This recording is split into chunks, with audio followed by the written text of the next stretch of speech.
गांव की जुगाड़ू बहू। गांव में पली बड़ी रीना की शादी शहर में रहने वाले सुमित से हो जाती है।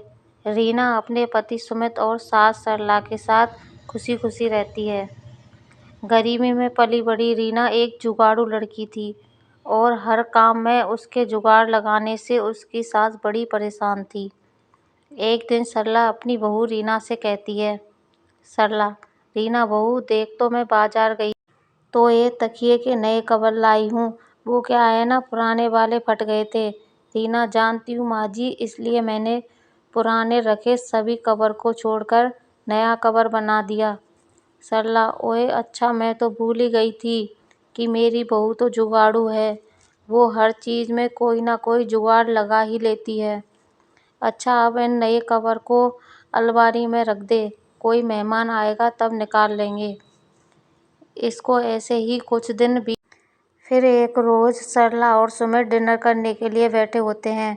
रीना गर्मा गर्म रोटी पकाकर उन्हें खिला रही होती है, लेकिन थोड़ा वक्त बीत जाता है तो रीना रोटी लेकर नहीं आती। तब सुमित उसे आवाज़ देते हुए कहता है, सुमित, अरे रीना कहाँ रह गई, जल्दी रोटी लेके आओ ना, मेरी रोटी ख़त्म हो गई है। उधर रसोई में रोटी पका रही रीना सोचती है, रीना, हे भगवान, इस गैस सिलेंडर को भी अभी ख़त्म होना था। उधर माँ जी और सुमित जी रोटी का वेट कर रहे हैं।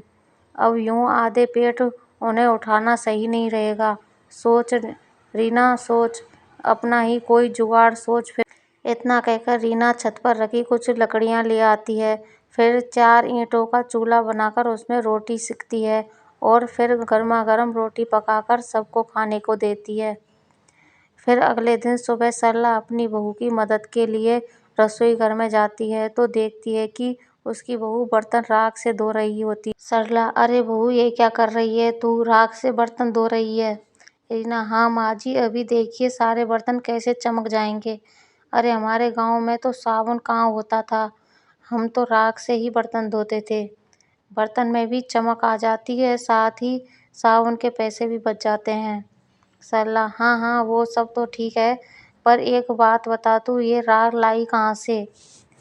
रीना, अब क्या बताऊँ मैं आपको, कल रात को जब आप डिनर कर रहे थे तो सिलेंडर ख़त्म हो गया था और खाने के बीच बीच से आपको उठाना मुझे सही नहीं लगा, इसलिए मैं छत पर रखी लकड़ियाँ ले आई और 4 ईंट से चूल्हा बनाकर आप लोगों के लिए रोटियाँ सेक दी। सरला, हे भगवान बहू, तुझे पता भी है लकड़ियाँ कितनी महंगी हैं। वो लकड़ियाँ तो मैंने लोहड़ी पर जलाने के लिए रखी थी और तूने उनसे चूल्हा जला दिया। रीना, अरे माँ जी, खाना खाओगी तभी तो लोहड़ी देख पाओगी ना। सरला, अरे मेरी जुगाड़ू बहू, घर पर एक और सिलेंडर भरा हुआ रखा था, तू उसे लगा लेती। रीना, माँ जी, आप तो जानती है मुझे सिलेंडर लगाना नहीं आता और खाने के बीच आप लोगों को उठाना ज़रूरी नहीं समझा। सरला, कहे तो तू बिल्कुल सही रही है, मैं तो भूल ही गई थी कि मेरी बहू को तो सिर्फ जुगाड़ लगाना आता है, दिमाग चलाना तो उसे आता ही नहीं। ये कहकर सरला वहाँ से चली जाती है। फिर एक दिन सुमित को ऑफिस जाने के लिए देर हो रही होती है तो वो जल्दी में नाश्ता करता है, तभी पास में रखा पानी का गिलास उसके फ़ोन पर गिर जाता है। सुमित, ओ नो, ये क्या हो गया? रीना, क्या हुआ सुमित जी? सुमित, मेरे फ़ोन में पानी चला गया और अब यह 1 हफ्ते के लिए बंद हो जाएगा। मेरी तो मीटिंग थी, साथ ही मुझे अपने क्लाइंट को कॉल भी करना था, कुछ ही समझ में नहीं आ रहा क्या करूं। रीना, आप चिंता मत कीजिए, मैं आपका फ़ोन 1 दिन में ठीक कर दूंगी, तब तक आप मेरा फ़ोन इस्तेमाल कर लीजिए। सुमित, क्यों, तुम क्या 1 दिन में कोई जादू करने वाली हो क्या? अच्छा, मुझे देर हो रही है, फ़ोन दो, उसमें अपनी सिम लगा लेता हूँ। सुमित के ऑफिस जाते ही रीना उसके फ़ोन को आटे के बर्तन में डाल देती है। अगले दिन रीना सुमित को उसका फ़ोन देती है तो वो जैसे ही फ़ोन ऑन करता है तो वो पहले की तरह ही काम करना शुरू कर देता है। सुमित, अरे वाह रीना, अब तुमने कौन सा जुगाड़ लगाया इसे ठीक करने में? रीना, जी, आपके फ़ोन में थोड़ा पानी चला गया था, इसलिए मैंने इसे सूखा दिया आटे के बर्तन में डालकर। इसी तरह ऐसे ही रीना हमेशा किसी न किसी तरह अपना जुगाड़ लगा ही देती थी और अपने घर वालों की मदद किया करती थी। ऐसे ही कई महीने बीत जाते हैं। फिर एक दिन सरला मच्छरों को भगाने के लिए कछुआ छाप का धुआं सारे घर में कर देती है, जिससे कि सुमित का गला बंद हो जाता है और वो कुछ बोल नहीं पाता। रीना: सुमित जी, आज संडे है, बताइए तो आज आपके लिए खाने में क्या बनाऊं? सुमित कोई जवाब नहीं देता। रीना: कब से पूछ रही हूँ, आप कुछ बोलती क्यों नहीं? इसके बाद सुमित उसे एक पेपर पर लिख कर देता है कि घर में माँ ने कछुआ छाप जलाई थी। मुझे उससे बहुत एलर्जी है, जिस वजह से मेरी आवाज़ बंद हो गई है और अब इसे खुलने में 3-4 दिन लग जाएंगे। रीना: क्या 3-4 दिन? आप देखिए मैं आपका गला एक ही दिन में कैसे ठीक कर देती हूँ। मैं काढ़ा बनाकर लाती हूँ, उसे आप दिन में 2-3 बार पिएंगे तो जल्दी ठीक हो जाएंगे। यह कहकर रीना किचन में काढ़ा बनाने चली जाती है।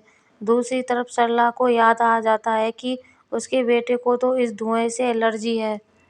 सरला: हे राम, आज मेरे बेटे को मेरी भूल की वजह से काढ़ा पीना पड़ेगा। वो किचन में जाती है और रीना से कहती है। सरला: अरे बहू, ये तू क्या कर... सुमित को जब तक डॉक्टर की दवाई दिलवा कर नहीं लाएंगे वो ठीक नहीं होगा। तुम्हारे यह काढ़ा किसी काम का नहीं है। रीना: माँ जी, ये काढ़ा बहुत ही कमाल की चीज़ है। आप बस मुझे एक दिन का वक्त दो। अगर एक दिन में उनकी आवाज़ वापस नहीं आती तो फिर हम इन्हें डॉक्टर के पास ले जाएंगे।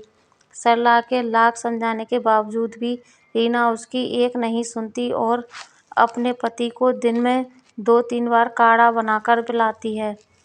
अगली सुबह जब सुमित सोकर उठता है तो उसकी आवाज़ वापस आ चुकी होती है। अरे वाह, क्या कमाल है रीना तुम्हारे जुगाड़ में। इतनी जल्दी तो मैं डॉक्टर की दवाई से ठीक नहीं हो पाता जितनी जल्दी इस काढ़े से हो गया।